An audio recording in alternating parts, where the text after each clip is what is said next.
Merci. Nous allons retrouver notre correspondant. Tiens, à propos de froid, c'est pas un hasard si nous vous parlons de ça maintenant. Dominique Dardin est en Russie. Il a choisi de nous parler ce matin d'un chantier hors du commun. Il en avait déjà dit un mot cet été. Mais enfin bon, il faisait beau. Mais cette fois, c'est le début de l'hiver et les conditions, Dominique, sont autrement plus difficiles. Démonstration, vous allez voir. Bonjour. Bonjour William, autrement plus difficile c'est le mot parce que vous l'avez dit, c'est l'hiver et que là-bas c'est même la nuit polaire, il n'y a que quelques heures d'une faible luminosité par jour et puis c'est vrai qu'il commence à faire plutôt froid sur la péninsule de Yamal, c'est tout au nord de la Russie et c'est là qu'un consortium international important dans lequel la compagnie française Total a des parts assez conséquentes, eh bien c'est là qu'on construit depuis 4 ans maintenant un gigantesque centre qui à la fois sert déjà à pomper le gaz naturel, mais aussi à le liquéfier. Et c'est ce chantier absolument immense que je vous propose de visiter maintenant en compagnie d'Ala Chevelkina et de Sergei Rochkov. Le thermomètre en cette saison ne remonte que rarement au-dessus des moins 30 degrés. Et encore, ce n'est que le début de l'hiver. Bientôt, les brise-glaces auront bien plus de mal à dégager l'entrée du port. On ne parvient ici qu'en bateau ou en avion. Nous sommes à 2400 km de Moscou, au nord du cercle polaire, là où la nuit, pendant de longs mois, dure plus de 20 heures par jour. Le plus dur à supporter, ce n'est pas ce que vous croyez. C'est surtout moralement que c'est dur. Faire tout le temps la même chose, tous les jours. Et le froid? Si tu travailles, t'as pas le temps d'avoir froid.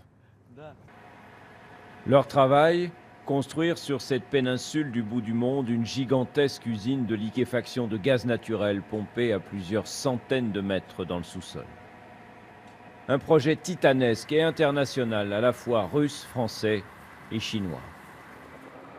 Chaque jour de la semaine, ce sont pas moins de 23 000 personnes qui s'affairent au même moment sur ce chantier.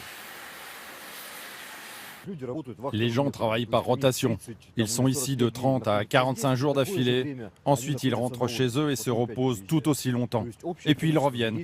Ça veut dire qu'au total, on a autour de 46 000 employés. Les salaires sont bien meilleurs que ce qu'ils pourraient trouver ailleurs en Russie. Un ouvrier gagne aux alentours de 1 000 € par mois, parfois plus. De quoi susciter des vocations.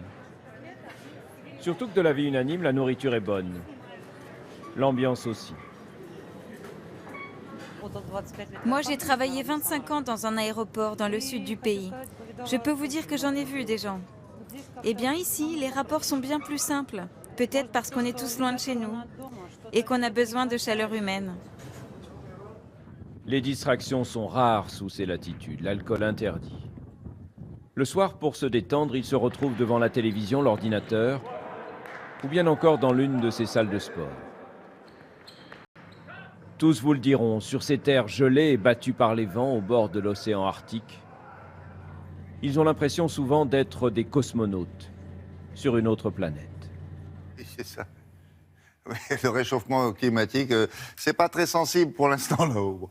Et le gaz naturel là, qui est liquéfié, il ira où?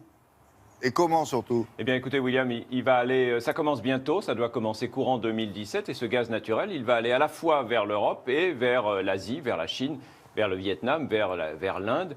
Il y a deux routes, une route d'été si l'on peut dire, une route d'hiver. La route d'été, elle passe par le nord de la Russie, ces énormes méthaniers qui vont faire 170 000 mètres cubes chacun. Vous voyez, ce sont des bateaux absolument colossaux avec une coque renforcés à cause de la glace. Ces méthaniers qui vont vers l'Asie, ils vont contourner la Russie par le nord, par le détroit de Bering, redescendre le long des côtes pacifiques. Et ceux qui vont en Europe, eh bien, ils contournent la Scandinavie. En fait, durant la période hivernale, quand l'océan Arctique sera complètement gelé, eh bien, tous les bateaux passeront le long des côtes de Scandinavie. Le gaz sera transbordé dans le port de Zeebrugge en Belgique et de là, il repartira à bord de méthaniers plus traditionnels, dirons-nous, par le canal de Suez en direction de l'Asie. C'est un investissement absolument colossal, vous vous en doutez. Il y en a pour plus de 20 milliards d'euros. Mais on nous dit là-bas que le gaz qui va être produit, qui va être liquéfié, est déjà vendu pour les 15 ou 20 années prochaines. Vous voyez qu'ils ont déjà de la marge en matière de production. Ça rapporte. Merci beaucoup. À bientôt. Couvrez-vous. Je vous en prie, William.